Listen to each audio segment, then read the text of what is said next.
Coming up next, we go back to the making of a song that came from the basement sessions of an artist that originally wanted to work for the CIA. It's been named by legislation as an official song for the state that it was named after, even though the co-writers and the legend that made it a huge hit had never been there before. Then there's the fact that the song was inspired by a road sign that the songwriters saw when they were traveling. But the only thing is, they misread the sign and they added this error to the song. It's never been fixed. Find out the mistake as we travel through the backroads to reach our destination and honor a true American standard sung by one of the purest voices ever. And it's a song that is impossible not to sing along to. Coming up on Professor of Rock. Hey, music junkies, Professor of Rock, always here to celebrate the greatest artists and the greatest songs of all time. You know, if you remember getting life advice from the members of G.I. Joe after each cartoon episode, you're going to dig this channel of deep musical nostalgia. Now I know. And knowing is half the battle. G.I. Joe! Make sure to subscribe below right now, click the big red button, and click the bell so you always know when our latest and greatest, our interviews and videos are coming out. Also, check us out on Patreon. That helps us keep it a daily channel. We have some more content there. So our story begins with Bill Danoff and Taffy Nivert.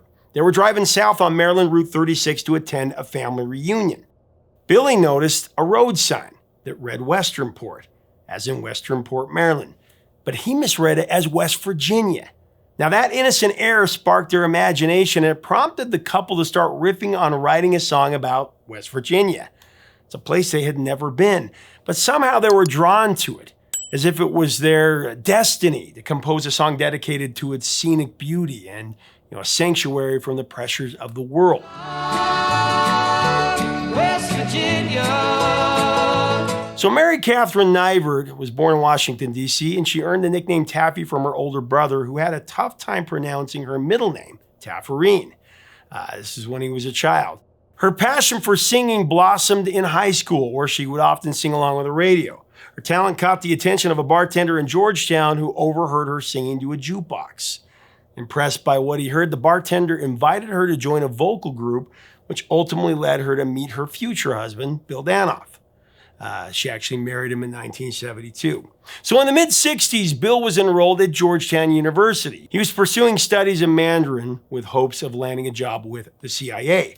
However, due to the limited opportunities available in the Central Intelligence Agency, Bill took a detour and he embarked on a career in professional music instead. So in his early teen years, in the late 50s, Bill would often come up with impressions for songs. He harkened back to those ideas when he decided to be a songwriter.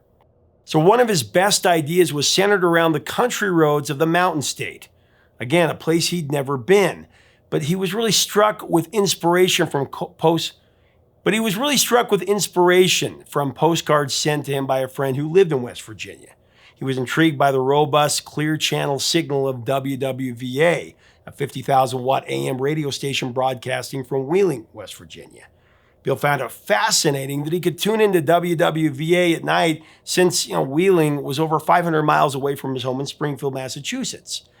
It was made possible thanks to the skywave phenomenon, which allow AM radio waves to bounce off the ionosphere. To Bill, West Virginia sounded like an exotic destination. Might as well have been a radio station broadcast from Europe, as far as he was concerned.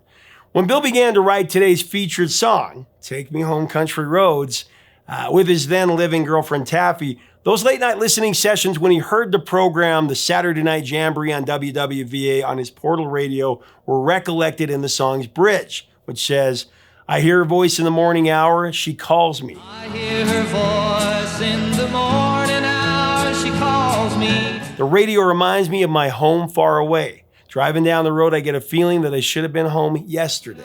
Feeling that I should have been home yesterday. So when the couple returned home from their family reunion road trip that I mentioned at the beginning of this, Taffy jumped right into research mode.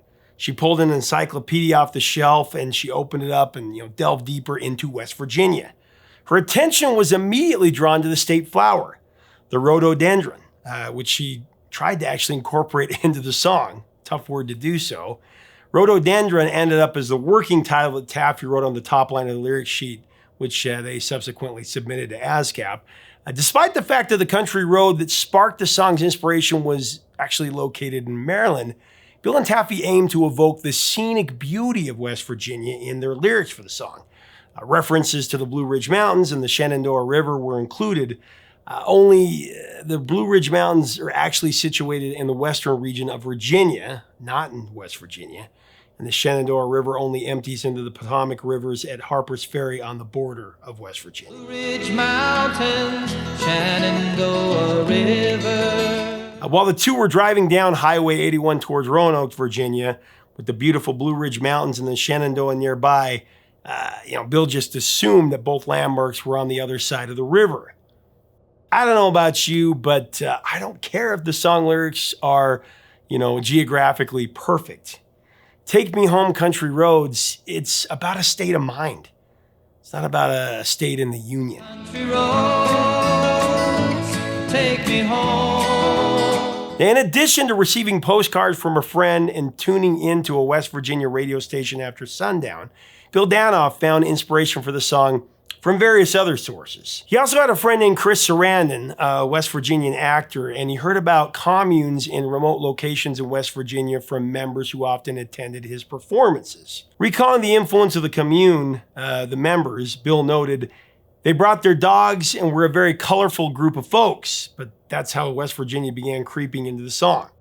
Although the song was originally inspired by Danoff's upbringing in Springfield, Massachusetts, he decided against writing about Massachusetts because he didn't find the name of his home state to be, very musical. Never mind that the Bee Gees had already had a hit song titled Massachusetts. Going back to Massachusetts. Bill certainly had a hippie commune in mind when he wrote a verse for Take Me Home, Country Roads. It was eventually deleted. The original second verse of the song went like this: in the foothills hiding from the clouds, pink and purple, West Virginia farmhouse, naked ladies, men who look like Christ, and a dog named Poncho nibbling on the rice. Country roads. Before the song was submitted to a record label, Billy and Taffy decided that a lyric about naked people running around was a little too risque for AM radio. So they rewrote the verse, changing it to the following: all my memories gather around her, miner's lady, stranger to blue water. Lady, stranger to blue water. Dark and dusty, painted on the sky, misty taste of moonshine, teardrop in my eye. Misty taste of moonshine, teardrop in my eye. At the time they were writing Take Me Home, Country Roads, Billy and Taffy were in a folk band called Fat City. Now, in late December 1970, an emerging solo artist by the name of John Denver was headlining the post-Christmas Bill at the Cellar Door. That was an intimate nightclub that was located at 34th and M Street in the Georgetown area of Washington, D.C. Now, Fat City, their band, they were the opening act.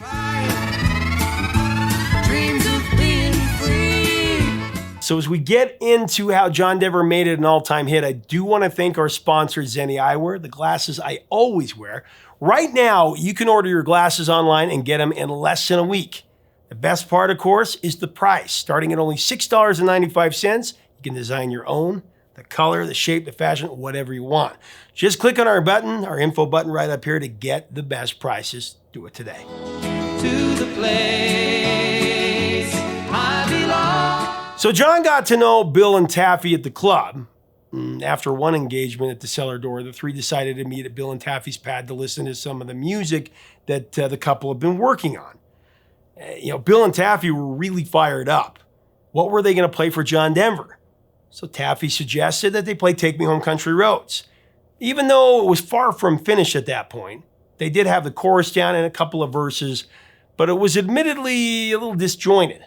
What's interesting here is the couple had designs on completing the song and then selling it to Johnny Cash. They wanted him to record it. The idea was to play it for John Denver just to get his opinion. Truthfully, they just didn't think the song was suited for Denver's singing style. They knew that John Denver was going to be to their house a little bit later, since he was the closing act that night. But after a few hours, he still hadn't shown up. They started to think that he might be blowing them off. Then they got a phone call from the emergency ward of the George Washington Hospital. It was John Denver informing them that he had gotten into a car accident on his way to their apartment. I guess he was rushed to the emergency room to get checked out. Luckily, his wounds were mostly superficial, but the worst part of the collision left John with an injured hand. also a broken left thumb that had to be splinted. Another passenger in the vehicle suffered some broken ribs. It was as if John was motivated by a higher power, though. Even a car crash was not going to keep him from going to Taffy and Bill's for this late night song collaboration. West Virginia, Mountain Mama. So John actually went after he got out of the hospital. He arrived at their apartment, and Bill and Taffy brought out the beer and other spirits and played him the song that they meant for Johnny Cash to sing. It was simply called Country Roads at that point. When John Denver heard Bill and Taffy sing a few bars of Country Roads with that now iconic chorus, he flipped out. As Bill remembers it, John's exact words after he heard it were, "Golly, that's a hit." By that time, it was already well past 3 a.m., but John had no interest in sleeping. He was determined to help his friends finish this song. Take me home, country road. Bill and Taffy went back to some of the early ideas they had for the song, including Taffy's desire to include a line about the rhododendron flower, somewhere in the song. But John Denver quickly dismissed it, because it just didn't fit into the flow of the tune. It was also John's decision to redact the line about the naked ladies and reshape the second verse. So around 6 a.m, after changing words and shuffling lines around, the lyrics and the arrangement were complete. And the three of them modified the title to Take Me Home Country Roads. Yesterday, country road. The next night at the cellar door, John was running out of material. So he called Bill and Taffy back to the stage to sing this new song that they had just written together the night before. John didn't have the song memorized by this point, so he just sang the words off a piece of notebook paper, where the lyrics were transcribed. It's kind of tough to read. John played a 12-string, Bill played a 6-string, along with John's lead guitar player and a stand-up bass player, while Bill and Taffy sang harmony on the rapturous chorus. When the trio finished playing this song on stage, the crowd went crazy. And they'd been singing along by the end of the song. The audience gave them a thunderous standing ovation. This reaction had validated what John, Billy, and Taffy already knew, what they already believed. Take Me Home Country Roads was going to be a smash. Take me home to the place. Bill Danoff had desperately wanted a hit song. All those years of working in his basement to find the magic had resulted in nothing but numerous label rejections. Even though he and Taffy had envisioned their Country Roads brainchild for the great Johnny Cash, Bill was ecstatic that someone actually loved one of his songs. At that time, a hit record, it had also eluded John Denver. His first 5 solo singles failed to chart at all. John talked the couple into a deal that would allow him to include the song on his 4th studio album called Poems, Prayers, and Promises. Take Me Home Country Roads, that was recorded in New York City just a few months after that momentous impromptu performance at the cellar door. John Denver performed his signature lead vocal, one of the purest voices ever, while gingerly strumming a 6 and 12-string acoustic guitar while nursing that broken thumb. Eric Weisberg played the banjo and steel guitar. Richard Niss, he played the double bass. Gary Chester, the drums, percussion. Mike Taylor added an acoustic guitar accompaniment, and Bill Danoff and Taffy Nivert deservedly sang the background vocals. Take Me Home Country Roads gave Bill and Taffy the hit record they'd always dreamed of, and it launched the enormously successful solo career of Mr. John Denver. The single rose to number 3 in Canada and climbed its way to number 2 on the Billboard Hot 100 in 1971. It was also extremely popular in Europe, especially in the UK and Germany, where the song has sold over 1.5 million and over 500,000 units respectively. Take Me Home Country Roads has also had a resonance of popularity during the digital age. In America alone, the song has amassed more than 2 million digital copies.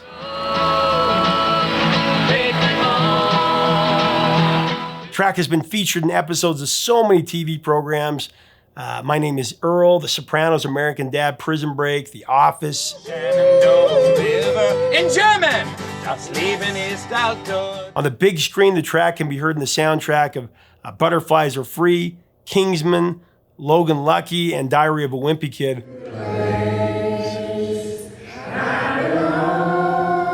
Plus, there's all the great covers of the song. I belong, West Virginia.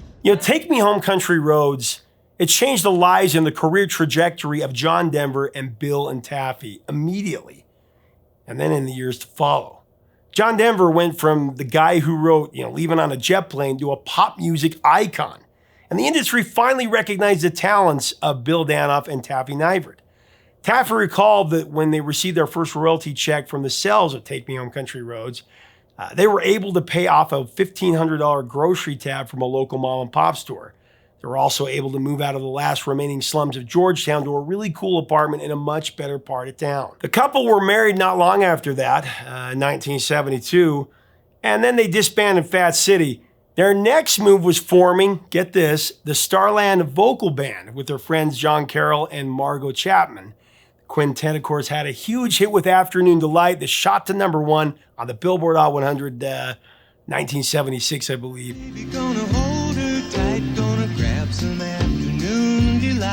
Afternoon Delight originated from the happy hour menu at Clyde's restaurant in Georgetown, Washington, D.C., where Bill Danoff was dining with Margot Chapman. This occurred while his then-wife, Taffy Danoff, was undergoing surgery for cervical cancer.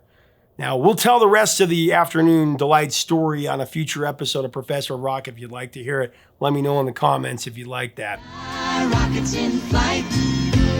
Afternoon Delight. So why was Take Me Home Country Roads such a monster smash? Well, hell of a catchy song to sing along to. Impossible not to.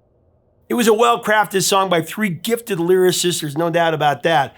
But when considering the widespread appeal of Take Me Home Country Roads, I think it's important to note that the single debuted during a time of significant cultural change in the United States.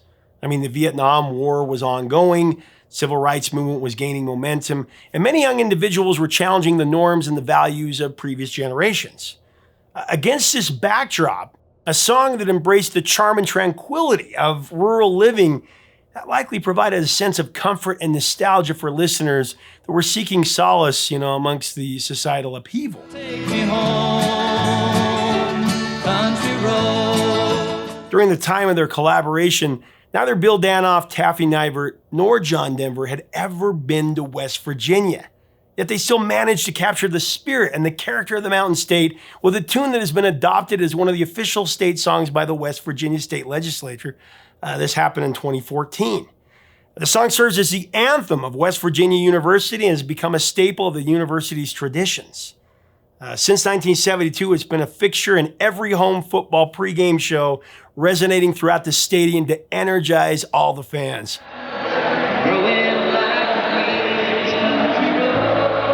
Now, beyond football, the song is also embraced at various athletic events and university gatherings. Notably, on September the 6th, 1980, the songwriters themselves, Danoff, Nivert, and John Denver, delivered a memorable performance during pregame festivities.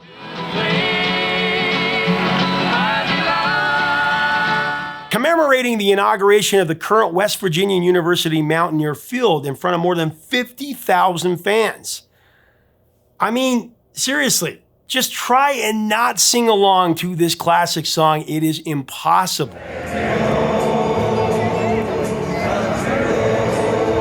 Now, West Virginia Assistant Professor Sarah Morris, who has studied the global impact of Take Me Home Country Roads, had a great observation when she pointed out that the song is about any place. I mean, it names West Virginia, but it doesn't have to.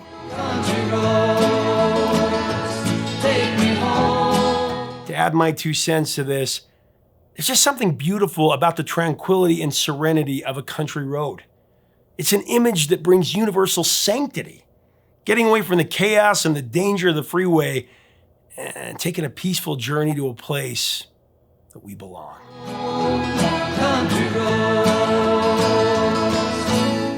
Leave us a comment about Take Me Home Country Roads and John Denver. What are your memories of the song of John Denver? Again, one of the purest voices in music history. I just love him. I love all of his music. What else should we cover from John Denver? We've covered Rocky Mountain High before. He's just one of my favorite singers. If you like our content, we invite you to subscribe below. We would love to have you as part of our community. Until next time, 3 chords and the truth, my friends.